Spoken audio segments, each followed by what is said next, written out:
Assalamualaikum warahmatullahi wabarakatuh. Salam sehat bagi Bapak Ibu guru penggerak. Tergerak, bergerak, menggerakkan. Saya Widya Wulandari, calon guru penggerak angkatan 10 dari Kabupaten Sleman. Di sini saya akan memaparkan koneksi antar materi modul 3.1 tentang pengambilan keputusan berbasis nilai-nilai kebajikan sebagai pemimpin. Tujuan pembelajaran khusus. Yang pertama, calon guru penggerak membuat kesimpulan atau sintesis dari keseluruhan materi yang didapat dengan beraneka cara dan media. Dan yang kedua, calon guru penggerak dapat melakukan refleksi bersama fasilitator untuk mengambil makna dari pengalaman belajar dan mengadakan metakognisi terhadap proses pengambilan keputusan yang telah mereka lalui dan menggunakan pemahaman barunya untuk memperbaiki proses pengambilan keputusan yang dilakukan. Sebuah kutipan dari Bob Talbert, yaitu mengajarkan anak menghitung itu baik, namun mengajarkan mereka apa yang berharga atau utama adalah yang terbaik.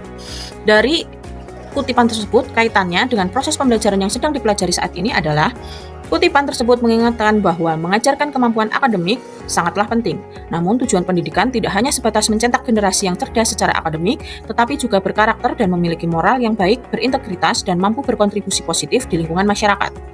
Kaitannya dengan pembelajaran yang sedang saya pelajari adalah memberikan perspektif yang relevan sebagai seorang pemimpin pembelajaran. Selayaknya pendidik dalam pembelajaran, kita tidak boleh hanya fokus pada keterampilan teknik saja, namun juga harus memperhatikan pada pengembangan etika dan prinsip hidup yang berpijak pada nilai-nilai kebajikan, sehingga dalam menghadapi masalah apapun akan lebih mudah dan terarah dalam menemukan solusi serta pengambilan keputusan. Bagaimana nilai-nilai atau prinsip-prinsip yang kita anut dalam suatu pengambilan keputusan dapat memberikan dampak pada lingkungan kita? Prinsip dalam pengambilan keputusan yang dapat memberikan dampak pada lingkungan kita adalah berpikir berbasis hasil akhir, peraturan, dan rasa peduli. Jika prinsip tersebut dapat diterapkan, maka pengambilan keputusan akan berdampak positif bagi lingkungan. Dengan mengacu pada nilai dan prinsip yang sesuai, maka seorang pemimpin pembelajaran bisa mengambil keputusan yang adil, transparan, bijaksana, bertanggung jawab, dan berpihak pada murid, sehingga terciptanya lingkungan yang positif, kondusif, dan produktif. Lalu, bagaimana sebagai seorang pemimpin pembelajaran dapat berkontribusi pada proses pembelajaran murid dalam pengambilan keputusan? Sebagai seorang pemimpin pembelajaran, saya dapat berkontribusi pada proses pembelajaran murid dalam pengambilan keputusan dari permasalahan dengan menanamkan prinsip-prinsip dilema etika yang berpihak pada murid dan bersumber pada nilai-nilai kebajikan yang bertanggung jawab. Dengan mengambil keputusan yang tepat dan berorientasi pada murid, maka akan terciptanya lingkungan belajar yang memberdayakan dan menginspirasi. Ada sebuah kutipan dari Georg Wilhelm Friedrich Hegel. Pendidikan adalah sebuah seni untuk membuat manusia menjadi berperilaku etis. Lalu, maksud dari kutipan tersebut jika dihubungkan dengan proses pembelajaran yang telah dialami pada modul ini adalah orang yang berpendidikan akan memiliki etika di mana sebagai seorang pemimpin pembelajaran mengingatkan kembali untuk menuntun murid dengan pembiasaan karakter sehingga menjadikan generasi beretika yang berpijak pada nilai-nilai kebajikan. Dengan berperilaku etis sesuai etika dalam pendidikan, maka akan terciptanya proses pembelajaran yang positif dan kondusif, serta pengambilan keputusan berbasis nilai-nilai kebajikan. Selanjutnya, bagaimana filosofi Ki Hajar Dewantara dengan Patrap Triloka memiliki kaitan dengan penerapan pengambilan keputusan sebagai seorang pemimpin? Pengambilan keputusan yang dilakukan seorang pemimpin pembelajaran harus berpihak pada murid, disesuaikan dengan kebutuhan belajarnya. Sedangkan sebagai seorang pemimpin, kita merupakan contoh atau teladan yang baik bagi yang dipimpinnya atau ingar sosung tulodo. Hasil keputusan yang diharapkan mampu untuk membangkitkan semangat agar terus melakukan inovasi dalam pengambilan keputusan yang berpihak pada murid atau ing madya mangunkarso. Bahwa seorang pemimpin harus memberikan motivasi atau bimbingan saat melakukan proses pengambilan keputusan atau tuturi handayani agar dapat diperoleh hasil keputusan yang sesuai dengan harapan. Bagaimana nilai-nilai yang tertanam dalam diri berpengaruh kepada prinsip-prinsip yang diambil dalam pengambilan suatu keputusan? Nilai yang tertanam dalam diri kita akan mempengaruhi setiap pengambilan keputusan, baik berupa permasalahan dari sebuah kasus dilema etika atau bujukan moral. Nilai yang tertanam dalam diri guru penggerak adalah kolaboratif, reflektif, berpihak pada murid, mandiri, dan inovatif harus menjadi dasar dalam pengambilan keputusan. Dari nilai tersebut akan berpengaruh terhadap prinsip pengambilan keputusan yang diambil sesuai dengan situasi yang terjadi dan pengaruh dengan lingkungannya. Bagaimana materi pengambilan keputusan berkaitan dengan kegiatan coaching atau bimbingan yang diberikan pendamping atau fasilitator dalam perjalanan proses pembelajaran, terutama dalam pengujian pengambilan keputusan yang telah diambil? Apakah pengambilan keputusan tersebut telah efektif? Masihkah ada pertanyaan dalam diri atas pengambilan keputusan tersebut? Hal-hal ini tentunya bisa dibantu oleh sesi coaching yang telah dibahas pada sebelumnya. Pengambilan keputusan merupakan bagian penting dalam proses pembelajaran. Sebagai seorang pemimpin pembelajaran, kita sering dihadapkan dengan berbagai pilihan, baik strategi belajar maupun langkah kegiatan yang akan dilaksanakan. Coaching sebagai sebuah proses yang memfasilitasi seseorang untuk menggali potensi diri dalam mencapai tujuan dan mengembangkan kemampuan pengambilan keputusan yang lebih baik serta bertanggung jawab. Fasilitator dan pengajar praktik sangat membantu saya dalam mendalami serta mengevaluasi materi ini, terutama pengambilan keputusan dengan menggunakan 4 paradigma, 3 prinsip, dan 9 langkah pengujian yang berbasis dengan nilai-nilai kebajikan, berpihak pada murid dan memiliki dampak yang baik serta bermanfaat bagi semua pihak. Bagaimana kemampuan guru dalam mengelola dan menyadari aspek sosial emosionalnya akan berpengaruh terhadap pengambilan suatu keputusan, khususnya masalah dilema etika. Kemampuan guru dalam mengelola dan menyadari aspek sosial emosionalnya akan memiliki pengaruh terhadap pengambilan suatu keputusan, khususnya terkait dengan dilema etika. Seorang pemimpin yang memiliki aspek sosial emosional yang matang tentu tidak akan mengambil keputusan tanpa pertimbangan dari berbagai aspek. Seorang pemimpin dengan aspek sosial emosional yang masih kurang tentu akan semakin dilema dalam membuat keputusan yang berkaitan dengan kasus dilema etika. Keputusan yang diambil dengan pertimbangan yang matang akan menghasilkan keputusan yang sesuai dengan banyak pihak.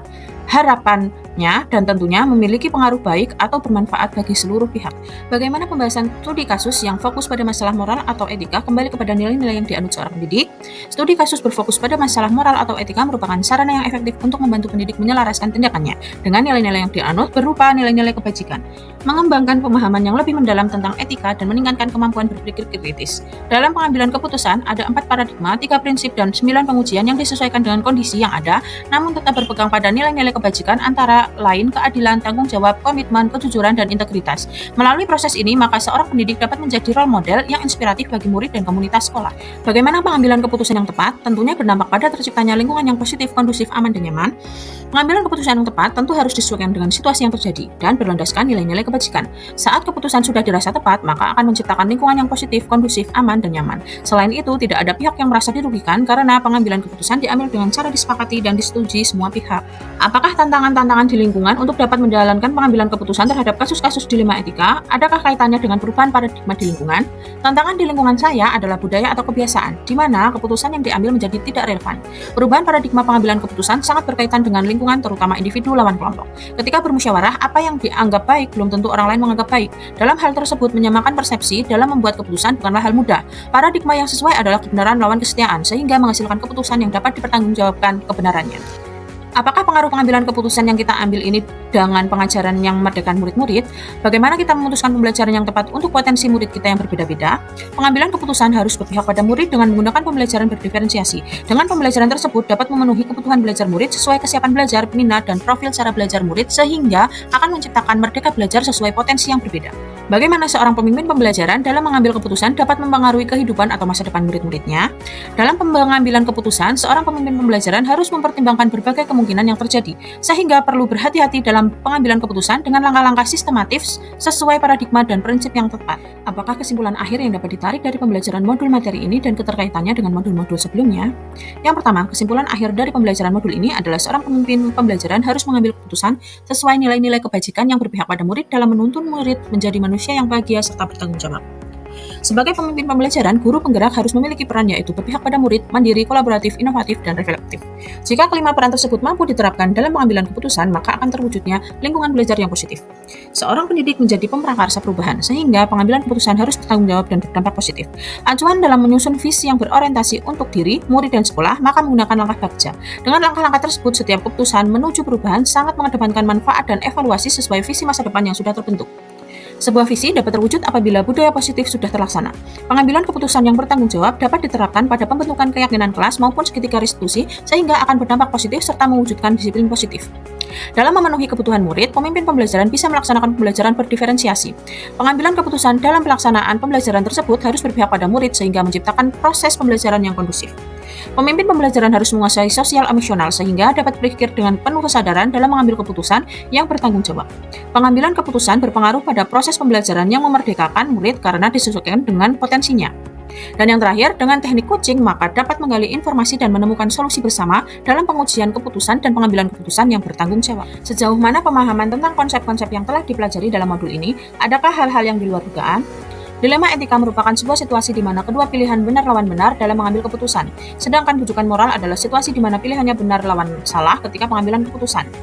Ada 4 paradigma pengambilan keputusan. 1. Individu lawan kelompok. 2. Rasa keadilan lawan rasa kasihan. 3. Kebenaran lawan kesetiaan.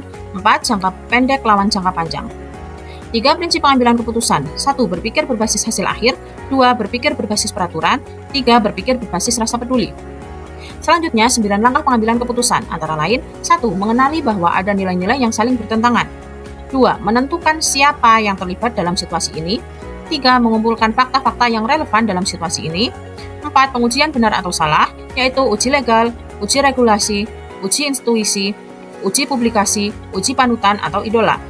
5. Pengujian paradigma benar atau salah. 6. Prinsip pengambilan keputusan.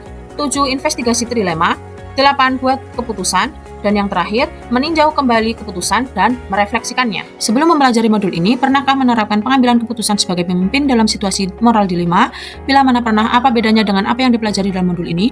Pernah, namun sebelum mempelajari modul ini, saya tidak mengetahui adanya tahapan dalam pengujian dan dari pengambilan keputusan, sehingga keputusan yang saya ambil tanpa mempertimbangkan hal-hal lain yang terjadi.